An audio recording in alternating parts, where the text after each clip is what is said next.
Today on Government Matters, a push to get the coronavirus vaccines to all veterans fast. The chairman of the House Veterans Affairs Committee on how to speed up distribution.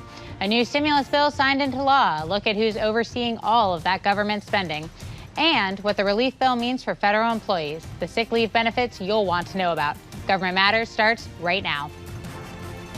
From Washington, D.C. and around the world, this is Government Matters with Frances Rose. Thanks for watching the weekend edition of Government Matters, the only show covering the latest news, trends, and topics that matter to the business of government. Frances is out this morning. I'm your host, Marjorie Sensor.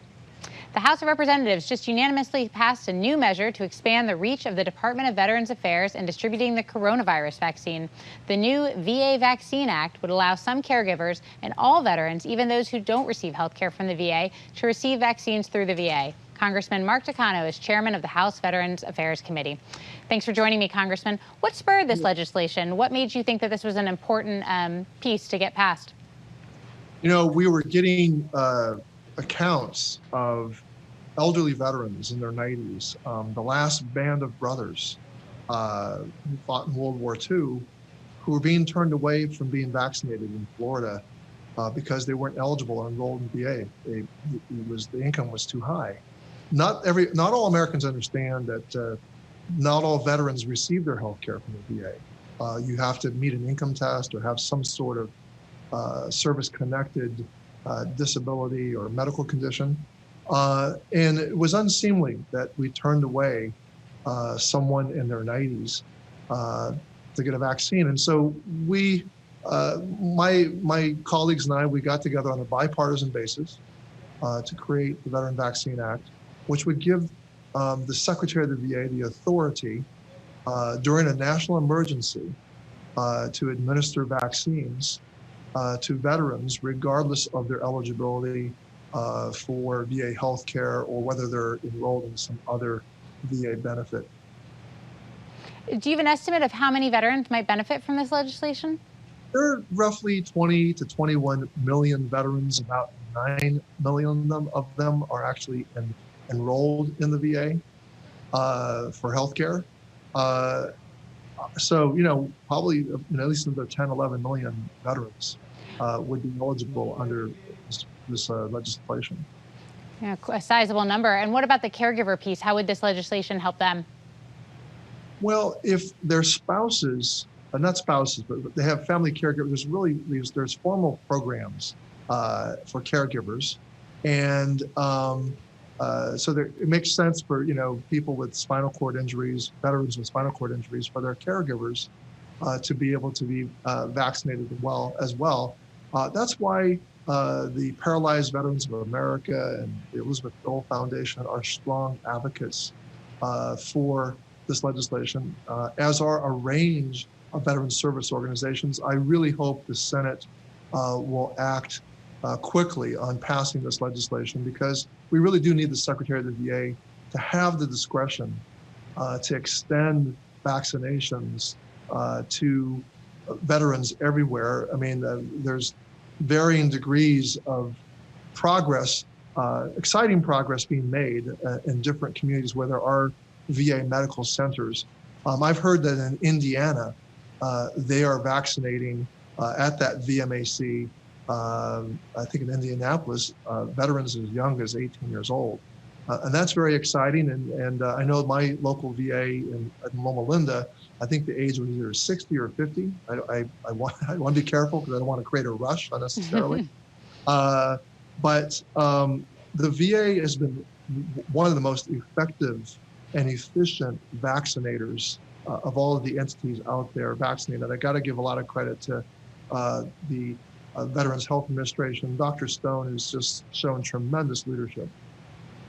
You mentioned that the Senate needs to take this up next. Do you have any idea of a timeline for that? I don't, but I just urge my Senate colleagues to act quickly. You know, we believe the language in this bill, you know, gets it right. You know, and it gives the Secretary, you know, authority going forward during national emergencies and pandemics. More than that, we have a lot of veterans living abroad in countries like the Philippines or in some parts of Europe. who are enrolled in the foreign medical program with the VA, and this bill would also allow VA to make sure that those veterans have access to vaccine as well. Assuming the Senate, does take it up and it does get passed and signed, it seems like there's a little bit of a logistics challenge in terms of getting the word out, making some veterans aware, maybe even ones who've been turned away, that they're now eligible and can do this. How do you hope to approach that? Well, I think the VA has tremendous communications resources. We can certainly get this message out through the veteran service organizations once it is enacted into law. We have state, veteran services across the country at the county level. There's a way for us to mobilize, I think, a very effective communications program to make sure our veterans are notified. And I have to say, I'm hoping that the White House will also get involved and send the message out there to our veterans that once this law is passed, that you can go to the VA and get your vaccine. Now, I just want to give a little caveat here. The VA also is in line for its allocations of vaccines. It's, as I said, it's very efficient at getting the vaccines into veterans' arms and the arms of their staff. But depending on the supply, that's what's going to allow the local medical directors to be able to vaccinate this other veteran population, in addition to the population that they have primary responsibility to serve. So, but I've been talking to Dr. Stone. I think we're both optimistic that by the end of March and the beginning of April, that we're going to see, increased supplies. So I feel like the VA is in a really great position to be part of this massive effort that was announced by the president last night in his amazing speech, that we're going to be able to vaccinate a lot of Americans, most Americans, maybe by July. Thank you so much, Congressman. Thank you. Up next, overseeing the latest coronavirus relief bill. Straight ahead on Government Matters, how the Pandemic Response Accountability Committee is following the money. You're watching ABC 7.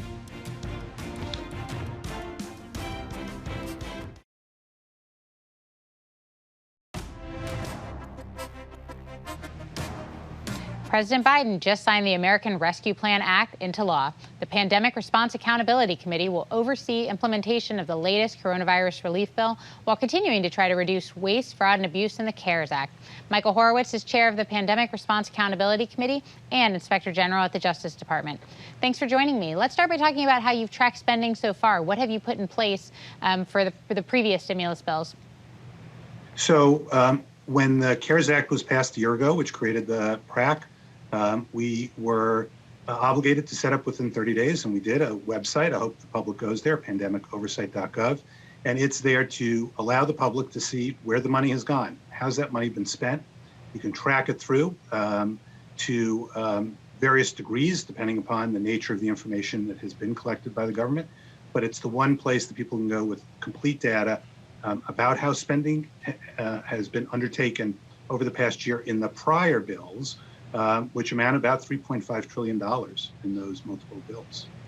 It certainly sounds like a challenge to gather that level of data. What have been sort of the pieces that have been more difficult to bring together to provide that transparency? It has certainly been a challenge, and perhaps the biggest challenge has been the sufficiency or lack of sufficiency in some instances for how agencies have collected recipient reporting information. So one of the things we noted early on were some of the challenges SBA was having in collecting data related to the PPP program. That information has been released over time with more information being made available. But one of the things we did was commission a report that is on our website that we issued last November about 16 data gaps that needed to be addressed. And we've been working recently with OMB to try and address those so that information, better information, can be collected by agencies when they issue these monies, when they send this money out, because we all want to both ensure accountability, make sure the money is getting to the right place, but then also try and understand what kind of impact it had.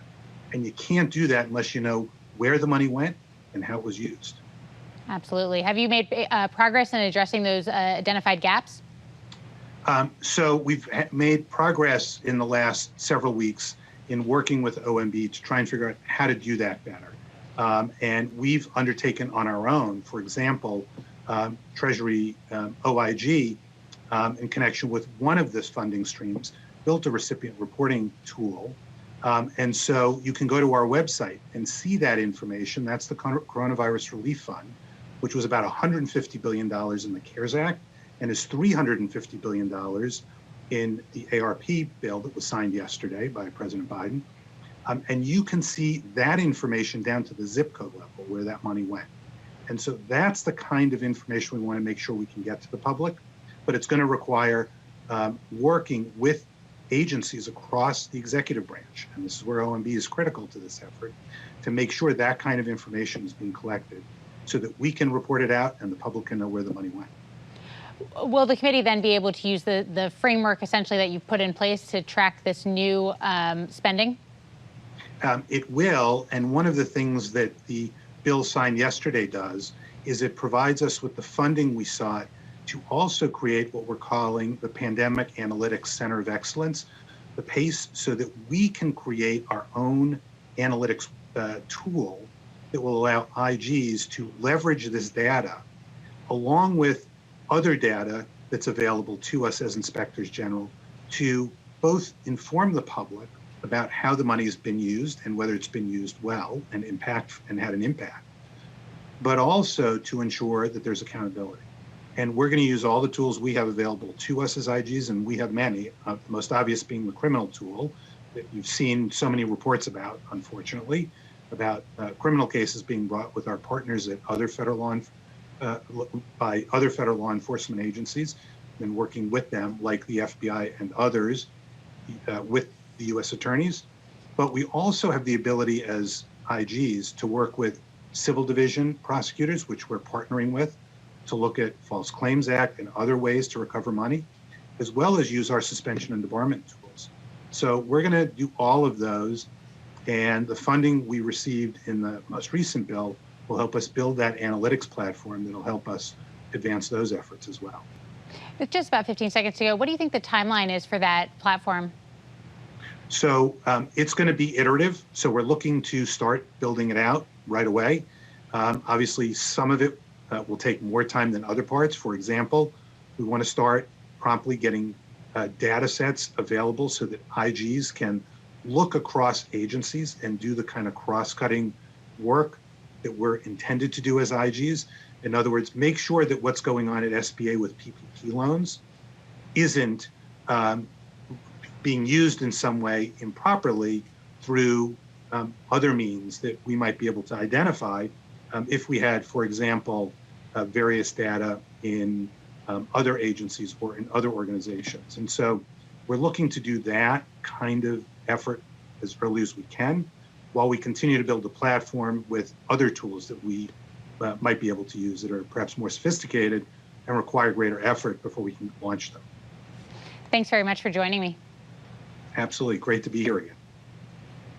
Up next, the #1 story of the week. Straight ahead on Government Matters, the pandemic relief bill and the big changes coming for federal employees. You're watching ABC 7.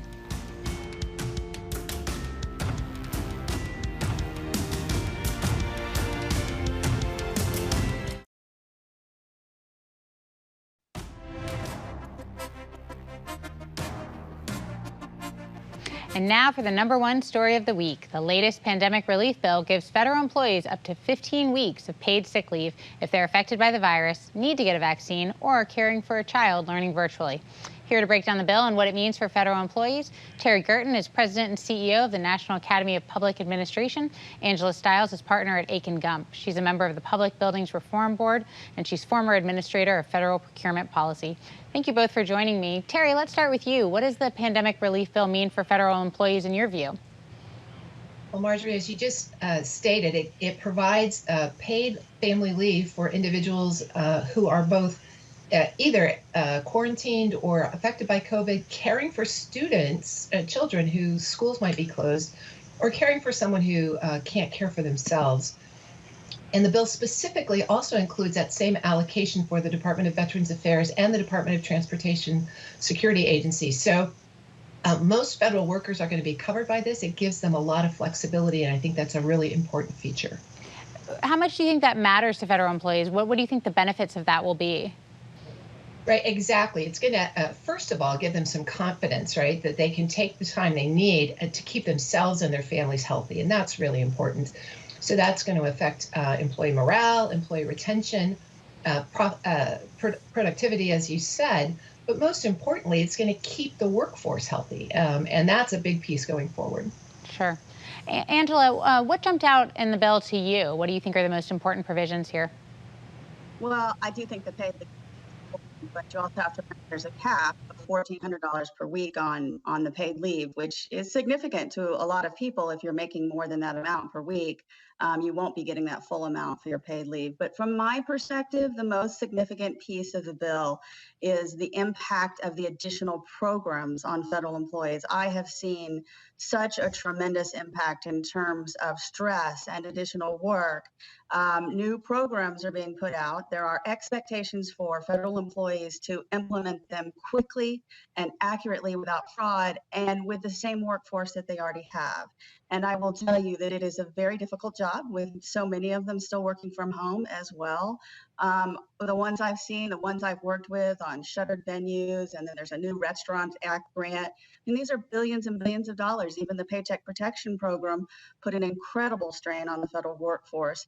And I think we all have to recognize that and work with them and recognize all the strains that they are under right now. It sounds like you think that it's a pretty heavy lift without additional resources. Is there anything that you think can be done to assist here? Oh, absolutely. I think I'll give you an example. So the Shuttered Venues Grant, $15 billion for stages and live venue operators that are really hurting right now. The first $15 billion came out in December in that stimulus package, but it didn't include any money for the SBA to implement it, to put in an IT infrastructure, to accept applications. And so actually the new stimulus bill just added additional funds for them to be able to bring on contractors, for them to be able to bring on additional federal employees, for them to actually have some IT that's functional. And you saw the same thing. So there's $25 billion for restaurants in the new stimulus bill. And it also has money for implementation of that program. And so at least everybody's learning that there's a lot of stress on our federal agencies and our federal employees, and they need additional resources. And Angela, this isn't the first stimulus package. Do you think there are some lessons learned or some kind of positives that maybe have come out of previous versions in terms of learning about the implementation? I think there's some positive and negative lessons learned. I mean, I think what you'll see is some of the fraud that came along with the Paycheck Protection Program is making the federal government much more cautious, both with paycheck protection as well as these additional grant and stimulus funds, to make sure that they're appropriately spent and that they aren't, taken by surprise, that somebody that's committing fraud or misrepresenting themselves is receiving this money. And I think that's good. I mean, this is a lot of money, and we want to make sure it's spent correctly for the people that really need it. And Terry, going back to you for a second on leave and the way federal workers are going to react to this, do you think there might be any hesitation about taking this, about not being sure that this is, truly okay? Well, I think Angela's point about implementing the new programs in the bill is an important one here, right? The agencies are going to need to put out guidance to their workforce and be clear about what the parameters are and how they apply for them. But I think they should have confidence. Federal workers should have confidence that these provisions are going to be available to them, that it's not going to affect their retention or their job performance. But the agencies will need to put out clear guidance. And I think That's true both on the leave side of the program and the programs that are being administered. What do you think is the key to that guidance? What would you like to see, you think, that will make this be implemented well?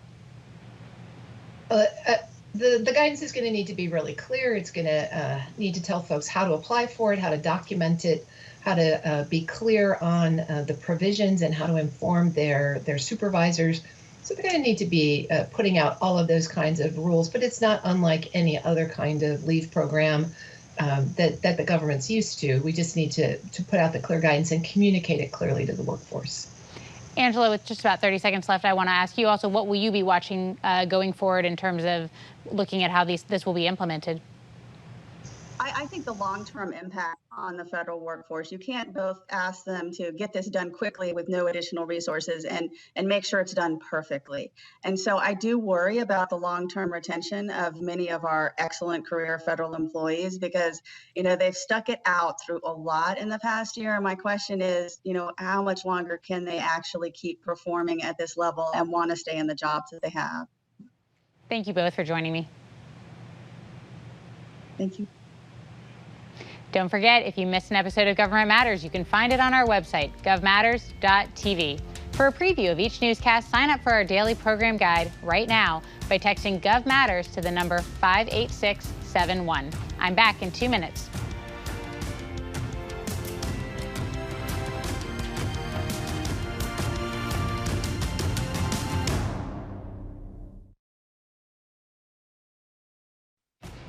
That's the latest from Washington. Join us weeknights, 8 and 11 on WJLA 24/7 News, and next Sunday morning at 10:30 on ABC 7 to stay plugged in on issues that matter to the business of government. Thanks for watching. I'm Marjorie Spencer.